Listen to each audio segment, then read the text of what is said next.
कैसा होगा अगर आप कभी कहीं बाहर गए हो और कोई एंटिटी आपके साथ आकर लैच हो जाए और आप उस एंटिटी को अपने साथ घर उठा लाए हो। तब उस एंटिटी को आपसे अलग करना उतना डिफ़िकल्ट नहीं होता है। लेकिन क्या हो जब कोई एंटिटी खुद आपके पास आपके घर तक आके पहुंचे, तब क्या करेंगे आप? नमस्कार दोस्तों, मैं हूं आपका होस्ट अनिल और आप देख रहे हैं द इंडियन स्टोरी टेलर। तो आज आप जानेंगे एक सच्ची घटना पर आधारित कहानी के बारे में, जिसमें एक पिशाचनी एक 19 साल के लड़के के पीछे हाथ धोकर पड़ गई। ये कहानी है कोलकाता में रहने वाले सुकांत की, जो कि इस समय 21 साल का है और ये घटना उसके साथ 3 साल पहले शुरू हुई थी। सुकांत एक मेधावी स्टूडेंट था जिसे 10th क्लास में 87% आए थे और 12th क्लास में 89%। गांव में वो रहता था और गांव में जो स्कूलिंग्स है वो सिर्फ 12th क्लास तक ही सीमित थे, इसलिए अपनी फर्दर स्टडीज़ को कंटिन्यू करने के लिए उसको बाहर जाना था। उसके गांव से थोड़ा दूर एक छोटा सा टाउन था जहां पे फर्दर एजुकेशन के फैसिलिटीज़ थोड़े ज़्यादा थे, इसलिए उसे वहां पर शिफ्ट होना था। वहां पर उसके पिताजी के मित्र गौतम जी, जो कि उसी टाउन में रहते थे, वहां पर उनका एक बड़ा सा मकान था। तो सुकांत के पिताजी ने उनसे बात किया, जो कि उनकी दोस्ती बहुत गहरी थी। तो गौतम जी ने कहा कि तुम्हारा बेटा मेरे बेटा जैसा ही है, तो तुम बेशक अपने बेटे को यहाँ पर मेरे पास भेज दो। वो यहाँ पर सुकून से रह लेगा और अपनी पढ़ाई कंप्लीट कर लेगा और उसे यहाँ पे कोई डिस्टरबेंस भी नहीं होगा। तो उनकी ये बात सुनकर सुकंत कुछ दिनों में वहाँ शिफ्ट हो गया। उसके पिताजी उसे वहाँ छोड़ने गए। वहाँ पे उनका एक बड़ा सा मकान था और फिर बीच में थोड़ा सा स्पेस था और उसके जस्ट बाद में 2 रूम बने हुए थे। तो सुकांत को उन 2 रूम में से एक रूम अलॉट कर दिया गया। उसके बाद वो वहाँ पर रहने लगा और अपनी पढ़ाई कंटिन्यू करने लगा। वो पढ़ने का इतना शौकीन था कि उसे दिन में करीब 14-15 घंटे लग जाते थे पढ़ाई करने में। पढ़ाई करते हुए रात के 1 से 2 बजना उसके लिए तो बहुत आम बात सी थी। उसके रूम के जस्ट बाहर एक हैंडपंप था, जिसे कुछ लोग ट्यूबवेल या चापाकल भी कहते हैं। तो जब सुकांत रात में पढ़कर उठता था, तब वो उस हैंडपंप पर जाके अपने हाथ मुंह धोता था और फिर आकर सुकून से अपने बेड पे सो जाया करता था। यही उसका डेली रूटीन था। पढ़ाई भी उसकी बड़ी अच्छी चल रही थी। घर पे भी वो फ़ोन पे बात किया करता था। गौतम जी के जो घर के फैमिली मेम्बर्स थे, उनके साथ भी उसका व्यवहार बहुत अच्छा था। जो कि वो पढ़ाई लिखाई में बहुत अच्छा था, तो सभी लोग उसे खूब पसंद किया करते थे। तो ऐसे ही एक रात की बात है, वो अपनी पढ़ाई करके हैंडपंप पे अपने हाथ पैर धो रहा था। तभी उसे लगा कि कोई वहाँ पर खड़ा हुआ है। तो उसने अपनी नज़र घुमाकर देखा, तो उससे करीब 10 मीटर दूर एक बिजली का खंभा था जिस पे लाइट लगी हुई थी और उस लाइट की रोशनी के नीचे एक लड़की वहाँ खड़ी थी।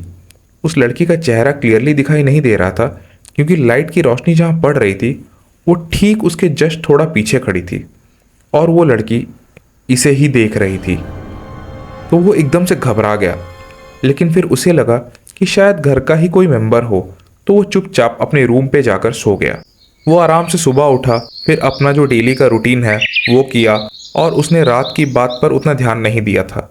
फिर अपनी पढ़ाई करके रात को करीब 12:30 बजे फिर से अपने हाथ मुंह धोने के लिए वो हैंडपंप पर गया। तो वो चौंक गया, क्योंकि आज फिर से वो लड़की वहाँ खड़ी थी और आज वो लड़की उस जगह से थोड़ा आगे खड़ी थी और जहाँ वो खड़ी थी वहाँ से उसका चेहरा साफ साफ दिख रहा था। जैसे ही सुकांत ने उस लड़की की तरफ देखा, वो उस लड़की को देखता ही रह गया। वो लड़की इतनी खूबसूरत थी कि उससे खूबसूरत लड़की सुकांत ने अपनी जिंदगी में आज तक नहीं देखा था। वो उस लड़की को एकटक देखे ही जा रहा था और वो लड़की भी उसे देख रही थी। उस लड़की के चेहरे पर एक बहुत मीठी सी मुस्कान थी, ऐसा मानो कि उस मुस्कान ने सुकांत को हिप्नोटाइज ही कर लिया हो। थोड़ी देर बाद उसे होश आया कि वो एक अनजान लड़की को घूर रहा था। फिर वो चुपचाप अपना सर झुकाकर अपने रूम में जाकर दरवाजे की कुंडी लगाकर सो गया, ये सोचे बिना कि इतनी रात को 1 बजे एक अनजान लड़की उसके घर के बाहर क्या कर रही है।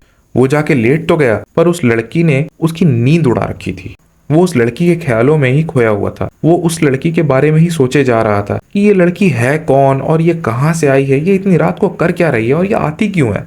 उसके मन में ढेरों सवाल घूम रहे थे जिसका कोई जवाब नहीं था। तो फिर उसने डिसाइड किया कि कल अगर वो लड़की रात में फिर आई तो मैं जाके उससे पक्का बात करूंगा। यही सोचते सोचते वो कब सो गया उसे पता ही नहीं चला। अगले दिन वो सुबह उठता है और उसे रात की सारी बातें याद थी। दिन के अपने शेड्यूल को ख़त्म करने के बाद उसने अपनी पढ़ाई करी और रात को करीब 12:30 बजे वो उठकर बाहर हैंडपंप पर अपने हाथ पैर धोने गया और फिर से उसे वो लड़की दिखाई दी।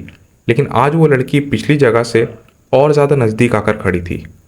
उसको देखते ही सुकांत वहाँ से उठा और उस लड़की के पास जाकर पूछने लगा कि तुम कौन हो और रोज़ रात को यहाँ क्या करने आती हो।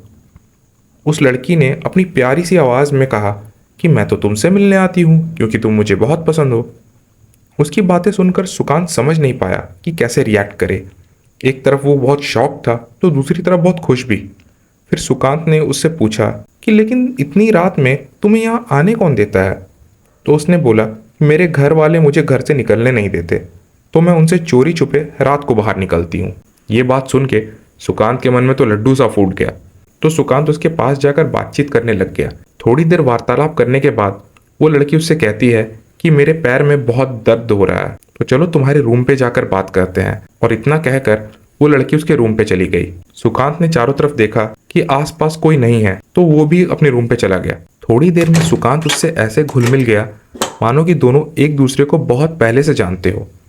दोनों ने बहुत सारी बातें की और जैसे ही घड़ी में 2 बजे वो लड़की बोलती है कि अब मैं चलती हूँ, कल फिर इसी समय तुमसे मिलने आऊंगी। और फिर वो वहां से चली गई। उसके निकलते ही सुकांत उसके पीछे पीछे देखने गया कि वो लड़की कहाँ से आती है।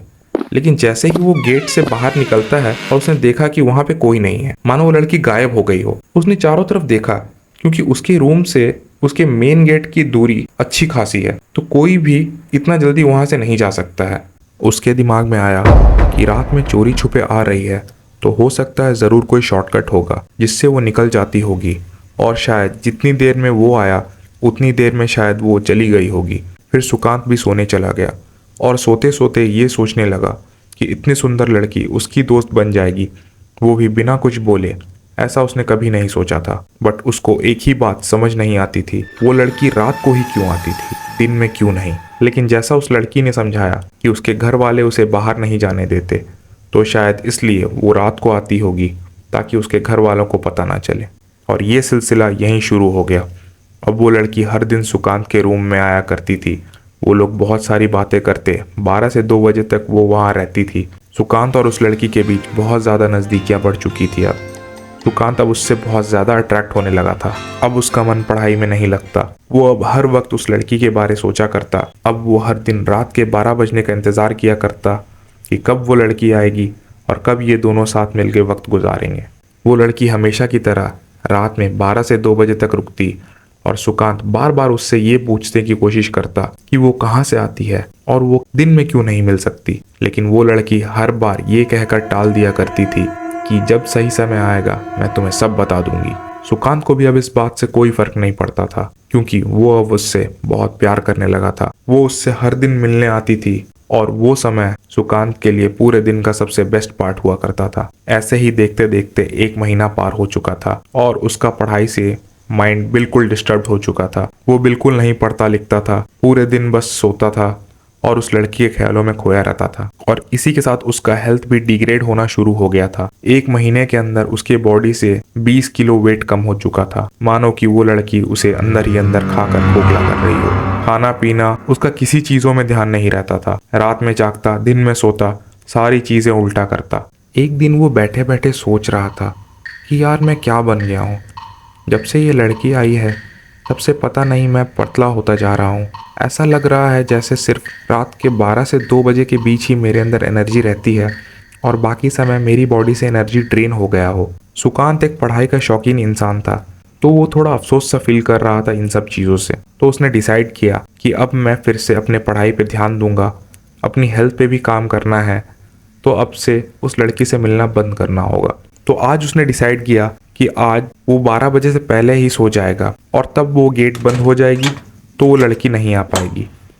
रात को उसने अपनी पढ़ाई लिखाई कंप्लीट करके 11 बजे ही सोने चला गया, लेकिन उसे नींद नहीं आ रही थी और अब घड़ी में रात के 12 बज गए थे। और 12 बजने के 1 मिनट के अंदर ही उसे ऐसा फील हुआ जैसे कि रूम में कोई हलचल हो, किसी के पैरों के चलने की हलचल। जैसे ही वो गेट की तरफ मुड़ा तो वो हक्का बक्का रह गया। दरवाज़ा बंद होने के बावजूद वो लड़की वहां आ चुकी थी और वो सुकांत को ही देख रही थी। जैसे ही सुकांत ने उसको देखा, वो सुकांत को देखकर मुस्कुराने लग गई। सुकांत घबरा कर पूछा कि तुम गेट के अंदर कैसे आ गई? मुझे गेट के अंदर आने का जादू आता है, कभी मौका मिला तो तुम्हें भी सिखाऊंगी। यह कहकर लड़की मुस्कुराने लग गई। न जाने उस लड़की ने उस पे ऐसा क्या जादू कर रखा था कि सुकांत ने उस बात पे कुछ रिएक्ट नहीं किया। लड़की ने पूछा कि क्या बात है, आज तुम जल्दी सो गए? हाँ, आज तबीयत जरा ठीक नहीं लग रहा था तो मैं जल्दी सो गया। उस लड़की ने उसको छूकर कहा, तुम्हारी तबीयत तो बिल्कुल ठीक है। जैसे ही उसने छुआ वैसे ही सुकांत को फील हुआ कि वो वाकई में बेहतर और एनर्जेटिक फील कर रहा है। फिर रोजाना की तरह दोनों ने खूब बातें की और 2 बजते ही वो लड़की वहां से चली गई। उसके जाते ही सुकांत फूट फूट कर रोने लगा और चीखने लगा, क्योंकि अब वो समझ चुका था कि वो जिसे लड़की समझ रहा है वो कोई इंसान नहीं बल्कि कुछ और ही है। किस्मत से अगले ही दिन जो उसकी मकान मालकिन है, यानी कि उसकी आंटी जो कि गौतम जी की वाइफ हैं, उन्होंने इसे खाने पर बुलाया और पूछा कि बेटा, बहुत दिनों से देख रही हूँ तुम बहके बहके से रहते हो और बहुत पतले भी हो गए हो। ऐसा ही चलता रहा तो तुम्हारे पिताजी को हम क्या जवाब देंगे? जैसे ही गौतम जी और उनकी पत्नी ने जोर देकर पूछा तो सुकांत रो पड़ा और उसने सारी बातें बता दी। उसकी बातें सुनकर सभी बहुत हैरान रह गए और तभी गौतम जी ने कहा, क्या ऐसा हो ही नहीं सकता, क्योंकि हमारा गेट तो रात के 10 बजे ही बंद हो जाता है। फिर सुकांत ने बताया कि उसे किसी भी तरह का गेट नहीं रोक सकता। सुकांत की बातें सुनकर गौतम जी को विश्वास नहीं हुआ तो उन्होंने कहा कि क्या तुम मुझे उस लड़की को दिखा सकते हो? उसने बोला, हाँ बिल्कुल दिखा सकता हूँ। तब उन दोनों ने प्लान बनाया और फाइनल हुआ कि गौतम जी रात में सुकांत के सामने वाले रूम में छुप जाएंगे और उस रूम के की होल से देखेंगे कि कोई लड़की आती भी है या बस सुकांत के मन का वहम है ये। तो प्लान के अकॉर्डिंग रात हुई और गौतम जी बगल के रूम में छुप गए और इधर सुकांत भी गेट बंद करके अपने रूम में बैठ गया और दोनों मिलकर रात के 12 बजने का इंतजार कर रहे थे। गौतम जी पूरे चौकन्ना होकर उस की होल से देख रहे थे। जैसे ही रात के 12 बजे गौतम जी ने जो देखा उसके बाद उनकी आंखें फटी की फटी रह गई। उन्होंने देखा कि एक अत्यंत सुंदर लड़की सुकांत के रूम के दरवाजे पर खड़ी हुई थी। इतनी सुंदर लड़की गौतम जी ने भी आज तक नहीं देखा था। देखते ही देखते वो लड़की सुकांत के रूम के अंदर चली गई और उसके बाद गौतम जी भी वहां उस रूम से निकलकर अपने घर की ओर चल गए। सुबह होते ही गौतम जी ने सुकांत के पिताजी को फोन किया, मेरे भाई सुन, तू अपने बेटे को अगर जिंदा चाहता है तो जल्द से जल्द अपने बेटे को यहाँ से लेकर जा और इसे किसी अच्छे पंडित या तांत्रिक को दिखा। उन्होंने सुकांत के पिताजी को सारी बातें बता दी कि कैसे एक लड़की उसके पीछे पड़ी है जो कि रात में 12 से 2 बजे के बीच वहां रुकती है। इतना सुनते ही सुकांत की माँ उसके पिताजी से कहने लगी, तुम जल्दी जाओ और हमारे बेटे को लेकर आओ। ये पढ़ाई लिखाई बाद में होती रहेगी, पहले बच्चे की जान ज्यादा कीमती है। थोड़ी देर बाद वो लोग सुकांत को लेने पहुंच गए। सुकांत तो पहले से ही ये सब चीजों से फ्रस्ट्रेटेड था, तो उसने भी यही सोचा कि चलो भाई, अब उस लड़की से पीछा छूटेगी।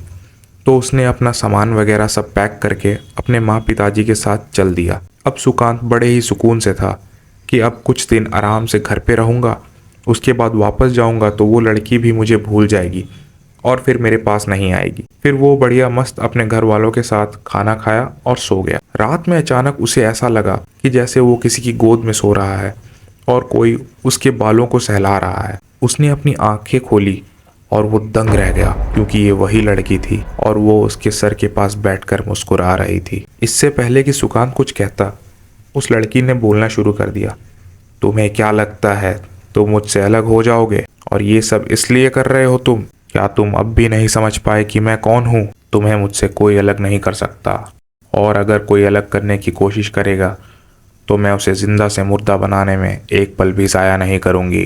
तुम चाह कर भी मुझसे अलग नहीं हो सकते।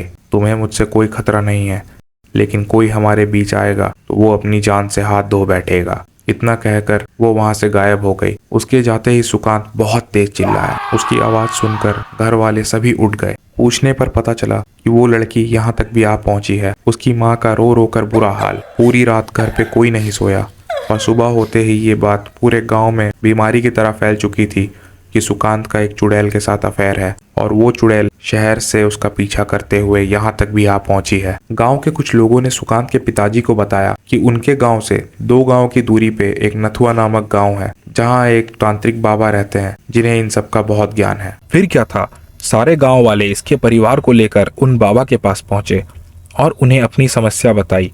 सारी परेशानी सुनने के बाद वो बाबा सुकांत के पास गए और उसका हाथ पकड़कर ध्यान लगाए और फिर उसके बाद उसके परिवार सहित पूरे गांव वालों को बताया कि इसके पीछे कोई आम साया नहीं पड़ी है, वो एक पिशाचनी है जो कि इसे पाने के लिए कुछ भी कर सकती है और किसी की भी जान तक ले सकती है।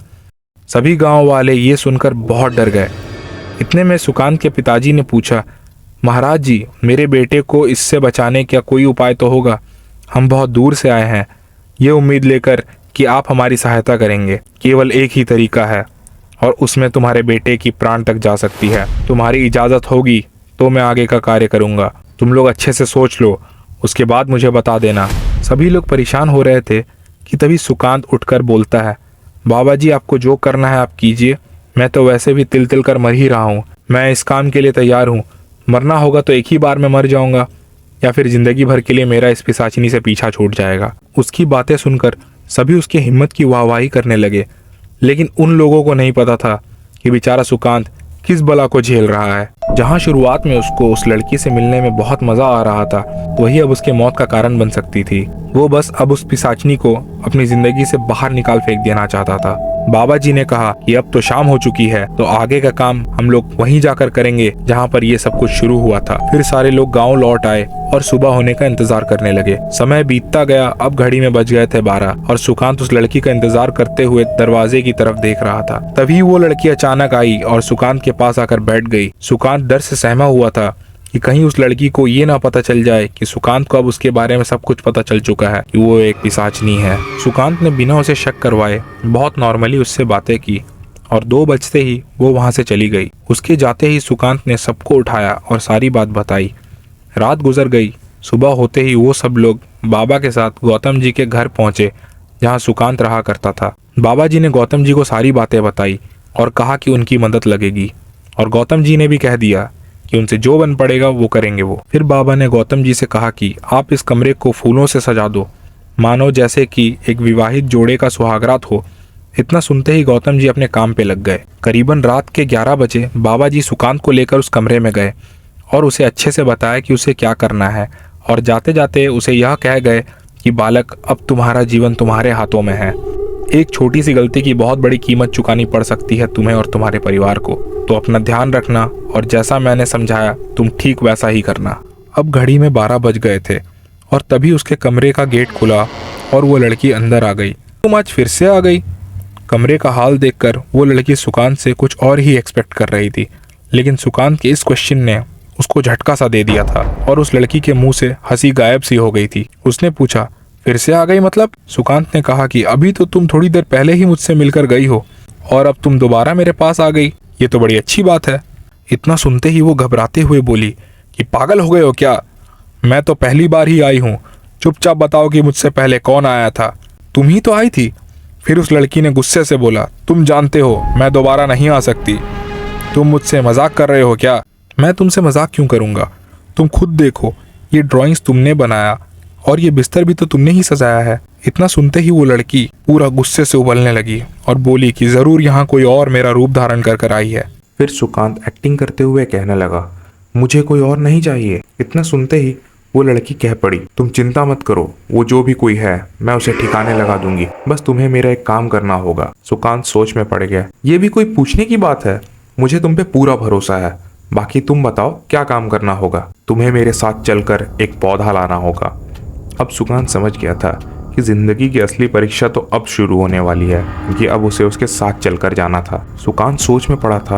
इतने में वो लड़की कहती है, तुम मेरे साथ चलो, यहाँ से कुछ दूरी पर उत्तर दिशा में एक बहुत बड़ा नारियल का पेड़ है, उसके ठीक पीछे एक पौधा है, तुम्हें उस पौधे को तोड़कर लाना होगा। अरे ये काम तो तुम बड़ी आसानी से कर सकती हो, फिर तुम मुझे जाने को क्यों कह रही हो? अगर मुझसे होता तो मैं तुम्हें परेशान नहीं करती।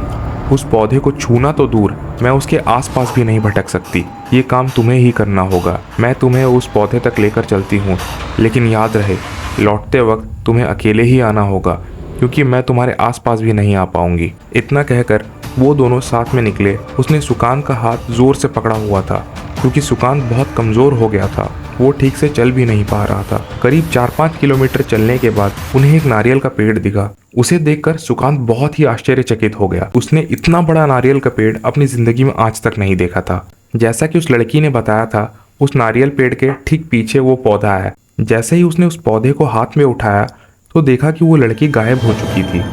उसने उस लड़की को बहुत तेज आवाज़ लगाई, लेकिन उसका कोई अता पता नहीं था। कुछ दूर चलते ही उसे आवाज़ आती है कि तुम घबराओ मत, मैं तुम्हारे साथ ही हूँ, बस तुम्हारे पास नहीं आ सकती। चलते चलते वो अपने रूम पर पहुंचा। अब उस लड़की ने उसे कहा कि अब तुम इस पौधे को दूसरे कमरे में रखाओ। सुकांत ने उसकी बात मानकर उस पौधे को दूसरे कमरे में रख दिया और वापस आ गया। 2 बजने में कुछ ही समय बाकी था। वो लड़की आई, सुकांत को गले लगाते हुए बोली, जैसे ही मैं जाऊं तुम उस पौधे को अपने पास लेकर रख लेना और मेरे आने के वक्त यानी रात के 12 से 2 बजे के बीच उस पौधे को दूसरे कमरे में ही रखना। और इस तरीके से वो जो दूसरी मायावी लड़की है वो तुम्हारे पास नहीं आ पाएगी। घड़ी में 2 बज गए थे। वो इतना कहकर वहां से चली गई। उसके जाते ही सुकांत उस पौधे को लेकर गौतम जी के घर की ओर तेजी से भागा। वहां सभी लोग उसका इंतजार कर रहे थे। सुकांत को जिंदा देखकर सभी की जान में जान आई। फिर सुकांत ने बाबा जी को बताया कि वो ये पौधा लेकर आई है। बाबा जी ने उसी वक्त उस पौधे से एक ताबीज बनाया और उनमें से एक ताबीज उन्होंने उसके गले पे पहनाया और 2 ताबीज उसके हाथों पे बांध दिया। उन ताबीज़ों को इस तरह से बांधा गया कि उन्हें खोलना नामुमकिन सा हो गया और उसे कहा गया कि बेटा जब तक ये ताबीज़ तुम्हारे पास है तब तक वो तुम्हारा कुछ नहीं बिगाड़ सकती। उसके बाद सभी लोग अपने अपने घर चले गए। अगली रात 12 बजे वो लड़की फिर सुकांत के रूम पे आई, लेकिन वो उसके गेट के अंदर नहीं घुस पाई। अंदर ना घुस पाने के कारण वो गुस्से से आग बबूला हो उठी और बोल पड़ी, तुमने मुझे धोखा दिया। तुम्हें क्या लगता है ये ताबीज तुम्हें मुझसे बचा लेगा? रात के 2 बजे तक यही चलता रहा। 2 बजते ही वो वहां से चली गई। वो ऐसे ही कुछ दिन तक और आई और उसने सुकांत को समझाने की बहुत कोशिश करी, लेकिन सुकांत तस से मस नहीं हुआ। धीरे धीरे उस लड़की का वहां आना बंद सा हो गया। अब वो सुकांत को दिखाई नहीं देती। फिर भी हर महीने सुकांत का पूरा परिवार उन बाबा जी के पास जाता है। वहां वो हर महीने उसके ताबीज को अच्छे से चेक करते हैं और हर बार वो यही कहते हैं, बेटा चाहे परिस्थिति कैसी भी हो, तुम इस ताबीज को अपने शरीर से मत निकालना, वरना तुम और तुम्हारे पूरे खानदान को वो पिशाचनी साफ कर देगी। और अभी तक भी सुकांत का पूरा परिवार उन बाबा जी के पास जाता है और सुरक्षित है। अगर आपको ये सच्ची कहानी पसंद आई तो वीडियो पे लाइक कर चैनल को सब्सक्राइब करें और कमेंट में ज़रूर बताएं कि अगर आप सुकांत की जगह पर होते तो आप क्या करते। अगली बार मिलते हैं एक और कहानी के साथ।